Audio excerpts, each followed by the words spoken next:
ৰাভা হাছং স্বায়ত্তশাসিত পৰিষদৰ নিৰ্বাচন আৰু আমাৰ ৰাষ্ট্ৰীয় গণতান্ত্ৰিক মৰ্চাৰ সকলো সদস্য সুন্দৰভাৱে প্ৰস্তুত হৈ উঠিছে।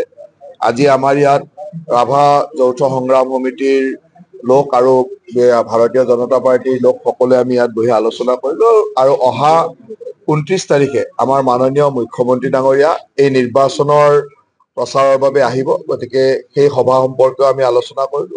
খুব সুন্দৰ পৰিৱেশ ইয়াত, আচলতে বিৰোধী শূন্য পৰিৱেশ এটা। কিন্তু আমাৰ দায়িত্ব হ'ল যে ৰাইজক আগন্তুক 5 বছৰৰ কাৰণে আমাৰ এই ৰাষ্ট্ৰীয় গণতান্ত্ৰিক মৰ্চাৰ চৰকাৰখন আহি কি কৰিব বা বিগত দিনত আমি কেনেধৰণে কাম কৰিলো সেই কথাখিনি ৰাইজৰ ওচৰত লৈ যোৱা, ৰাইজৰ লগত কথা পতা আৰু ৰাইজৰ আশা আকাংক্ষাবিলাক বুজি লোৱা। সেইকাৰণে আমি গাঁৱে গাঁৱে ঘূৰিছো, আমাৰ দলীয় সতীৰ্থসকল ঘূৰিছে আৰু আপোনালোক সকলোৱে জানে যে বিগত দিনসমূহত টংকেশ্বৰ ৰাভা ডাঙৰীয়াৰ নেতৃত্বত এই অঞ্চলৰ যি উন্নয়ন বিকাশ আৰু সকলো জাতি জনগোষ্ঠীক লৈ একেলগে চলাৰ যি প্ৰয়াস চলিছে, ইয়ে সকলোকে উৎসাহিত কৰে। আৰু মই ভাবো যে এইবাৰো সেই পৰিৱেশৰ কাৰণে বিৰোধী শূন্য পৰিৱেশ এটা। আপোনালোকে নিজেই দেখিছে যে ইয়াত বিৰোধী দেখিবলৈ নাই।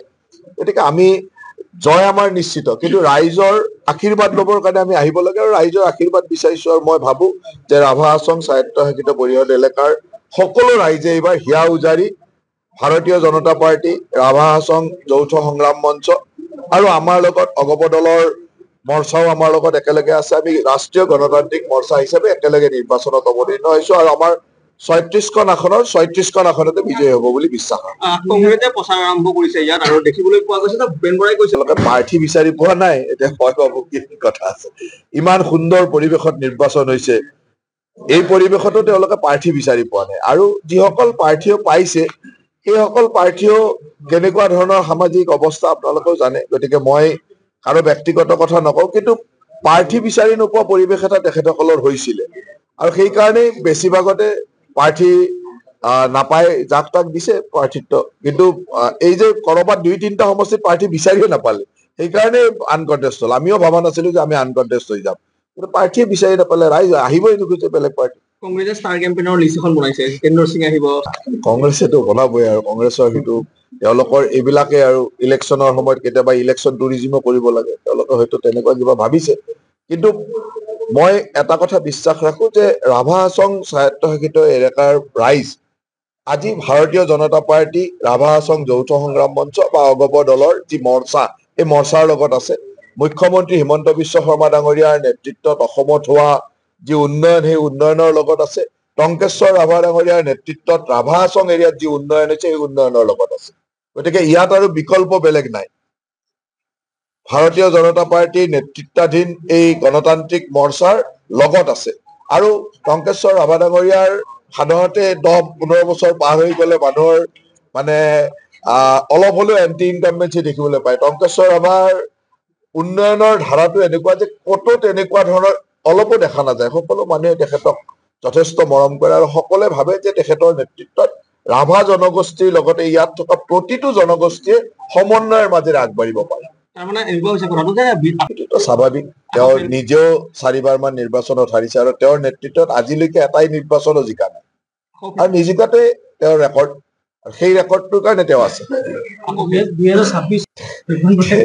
এতিয়া আপোনালোকে যদি সেই মানুহবিলাকৰো বাইট বিলাক লৈ থাকে যে এনেকে কিমান হাৰিছে, হাৰাৰো যদি ৰেকৰ্ড কৰিব খোজে লৈ থাকিব পাৰিব। এতিয়া মইতো ভাবো যে আপোনালোকৰ ইমান মূল্যৱান সময় নষ্ট তেওঁলোকৰ লগত কৰিব লাগে, তাতকৈ 2-4টা বেলেগ মানুহৰ লগত সময় নষ্ট কৰিলেও আপোনালোকৰ লাভ হব।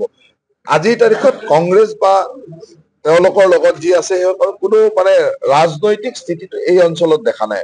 কেতিয়া হব সেই সম্পৰ্কে মুখ্যমন্ত্ৰী ডাঙৰীয়াই কৈয়ে দিছে আৰু কেইদিনমান ৰখক। পঞ্চায়ত নিৰ্বাচন, আচলতে তেওঁলোক পঞ্চায়ত নিৰ্বাচনৰ কাৰণে প্ৰস্তুত নহয়, তেখেতসকলে বিচাৰি আছে যে কিবাকে নিৰ্বাচনটো পিছুৱাব পাৰি নেকি।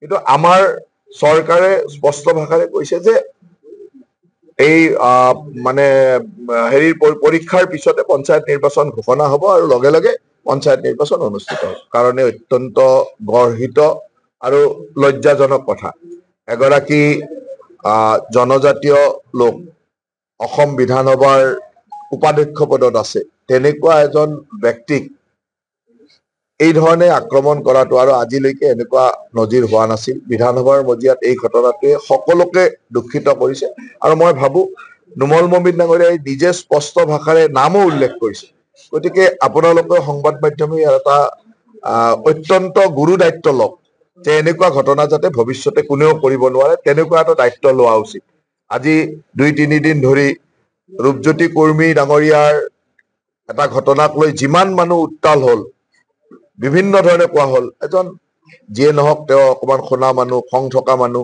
হঠাৎ হয়তো কণ্ট্ৰল কৰিব নোৱাৰে সেইটো আমিও কেতিয়াও নকওঁ যে সেইটো ভাল কাম বুলি নিশ্চয়কৈ কিন্তু চাহ জনগোষ্ঠীৰ পৰা ওলাই অহা এজন যুৱকে ইমানলৈ আগবাঢ়ি আহিছে সেইটোতো আমি উৎসাহ দিব লাগিব এতিয়া সেইসকল মানুহকো যদি আমি দবাই ৰখাৰ কাৰণে চেষ্টা কৰো আৰু নুমল মমিন ডাঙৰীয়াৰ দৰে এজন জনজাতীয় লোকক আক্ৰমণ কৰা মানুহৰ বিপক্ষে যদি আমি একো নামাতো তেতিয়াহ'লেতো অসমৰ ভৱিষ্যত বেয়া হ'ব গতিকে আমি ভাবো যে অসমৰ ভৱিষ্যতৰ স্বাৰ্থত অসমীয়া ৰাইজে এইবাৰ মাতিব লাগিব যে এনেকে নুমল মমিন ডাঙৰীয়াক নুৰুল হুছেইনে আক্ৰমণ কৰিব এইটো হ'ব নোৱাৰে নুৰুল হুদাই আক্ৰমণ কৰিব এইটো হ'ব নোৱাৰে নুমল মমিনক নুৰুল হুদাই আক্ৰমণ কৰাটো অত্যন্ত তাৎপৰ্যকৰ আৰু সেইটো আমি লক্ষ্য কৰিব লাগে অসমীয়া জাতিৰ প্ৰত্যেকজন মানুহে এই কথাটো এটা বিশ্লেষণাত্মক দৃষ্টিৰে চাব লাগে যে কেনেকে অসমৰ মানে বিধানসভা চৌহদৰ ভিতৰত নুমল মমিনৰ দৰে এজন জনজাতীয় লোকক নুৰুল হুদাই আক্ৰমণ কৰিব এইটো বহুত ডাঙৰ কথা আৰু এই কথাটো কিন্তু আমি মনত ৰাখিব লাগে